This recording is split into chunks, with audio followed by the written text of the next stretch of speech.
Welcome back to Access Anime. My name is Henshin Ikeda, and I'll be doing the walkthrough review of Majestic Prince Episode 10. Now, if you remember from last episode, we find out the GDF have won, but at what cost? They lost half of their forces. So how is that a victory? I have no idea.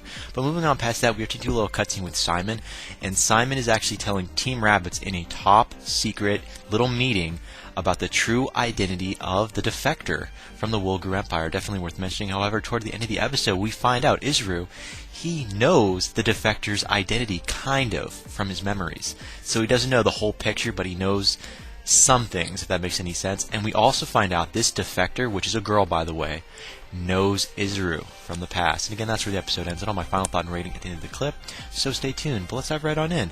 So we open up this episode with the defector, and she introduces herself as Tiora. Now, the guy that's with Tiora is called Daniil.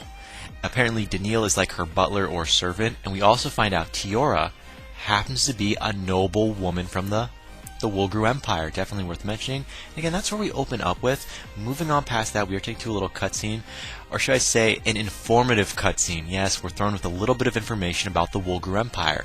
So apparently, Wolgru is a planet located in a galaxy far, far away from Earth. No surprise there.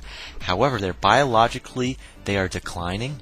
So if that makes any sense, the Wolgru Empire is biologically declining, which means their DNA is kind of declining, it's breaking apart, if that makes any sense.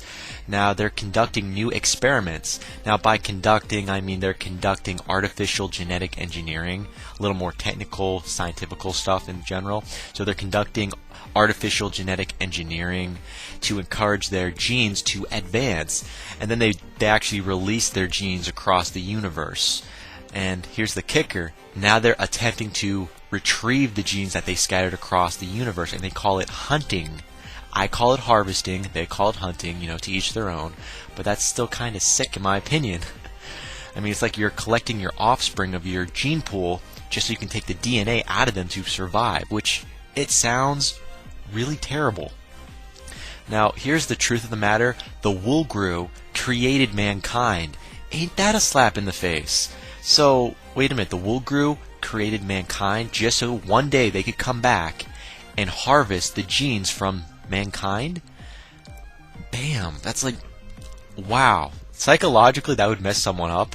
It's like, so there really isn't a god, there's the Wolgru, they created us just to one day come back and take our genes from us so they can biologically keep going on? That is so wrong. And it's so wrong that some of the people that are part of the Wolgru Empire don't agree with that. They're opposing the Wolgru Empire, which means more defectors, which makes a lot of sense why Tiora and Daniil are considered defectors. Definitely makes a lot of sense in my opinion. But what does that mean about, the Team Rabbits and everyone else? Well, that means Team Rabbits, their technology came from the Wolgru Empire, thanks to the defectors. So things are starting to make a little sense. However, we are taking to a little cutscene with Simon.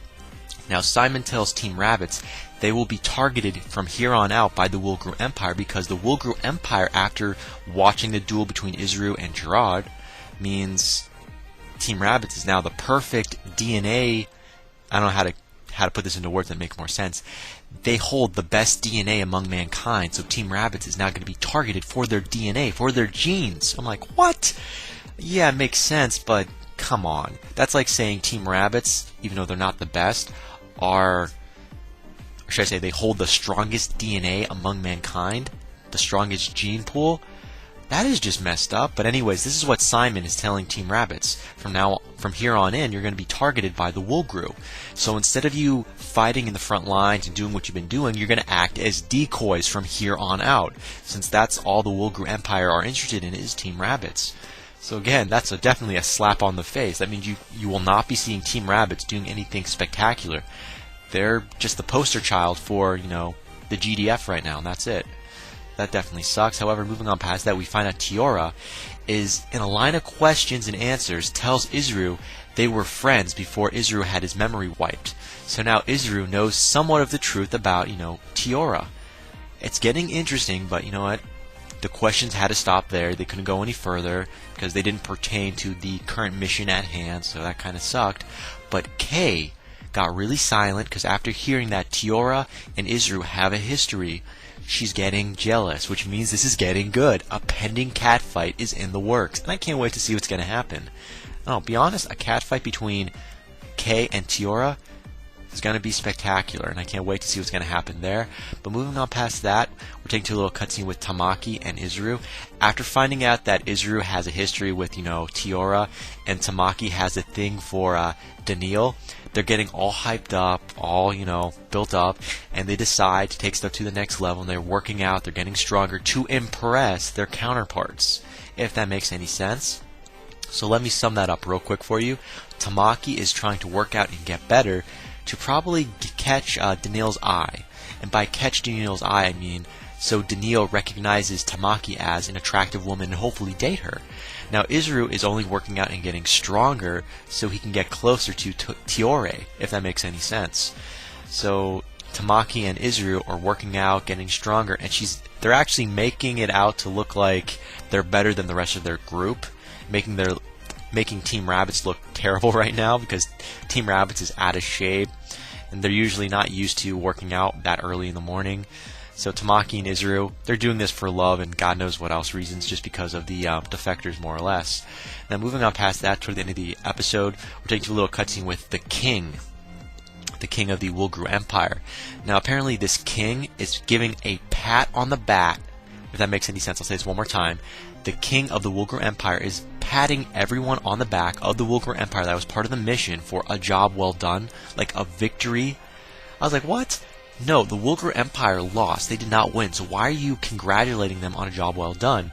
Well, he's congratulating them, or in this case, giving them a pat on the back, because, well, they're able to find out who is the strongest among mankind, if that makes any sense. Such as Team Rabbits. They now know that Team Rabbits has the strongest genes that they've been looking for. So I guess that kind of makes sense.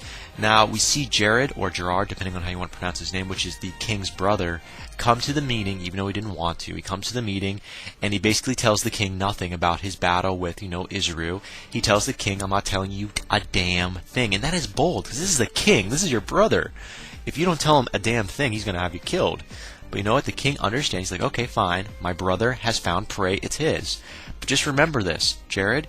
If you don't tell anyone your prey's identity, then someone else may claim that prey for themselves. So watch out for that. So again, that was definitely worth mentioning. However, at the same time, we're now taken to a brief little cutscene with the GDF.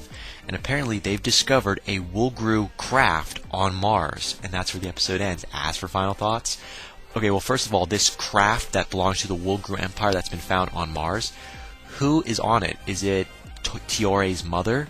We don't know. Tiore's mother could be on it, or another random Woolgru Empire high-ranking official. We have no idea, but I can't wait to find out. Maybe it's the face of Mars. No, maybe, I don't know. Coincidental, we have no idea. Moving on past that, what is this history that Izuru and Tiore have? We have no idea. Were they lovers or just good friends? That has yet to be seen. But either way, Kei is jealous. Come on, catfight. It's going to happen. And again, that is it for my final thoughts. As for my rating, 3 out of 5. No, there weren't any fight scenes, but we got a lot of information, a lot of clarification on who the Woolgru are, where they're going, kind of, and a little bit of information about Tiore and Daniil, kind of. I mean, that's what we were hoping to find out, and that's what we got. But that's about it. Plain and simple. So, final rating, 3 out of 5. And that is it for my walkthrough and review of Majestic Prince Episode 10. So definitely comment down below, let me know, thumbs up, thumbs down, definitely subscribe, check me out on Twitter, and follow me if you like.